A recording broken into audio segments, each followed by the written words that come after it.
ইরহামহুমা কামা রাব্বায়ানি সগীরা। দোয়াটা পড়ো, আওয়াজ দিয়ে পড়ো। সাহাবীরা বলল, রাসূল আর কি পড়ব?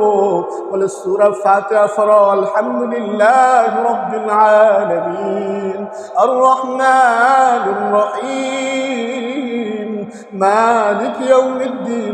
রাসূল বলতেছে, ও সাহাবীরা, তোমার মায়ের জন্য দোয়া করো, মায়ের জন্য ক্ষমা চাও।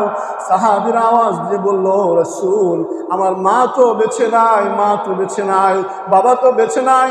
কিছু কিছু সাহাবী আওয়াজ দিয়ে বলল, রাসূল, সাহাবীরা আওয়াজ দিয়ে বলল, রাসূল মা তো বেঁচে নাই, মা তো অনেক আগে মরে গেছে, মায়ের সাথে হাজার অন্যায় করেছি, ব্যভিচার করেছি, মা থেকে ক্ষমা নিতে পারি নাই।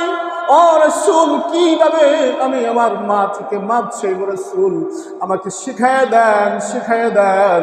রাসূল বলল, যাও যাও, আলেমের সান্নিধ্য হয়ে যাও, আলেমের সান্নিধ্য হয়ে যায়, কবরের সামনে দাঁড়াও, আর কবরের সামনে দাঁড়িয়ে বলো, রব্বিরহামহুমা কামা রাব্বায়ানি সগীরা, রব্বিরহামহুমা কামা রাব্বায়ানি সগীরা।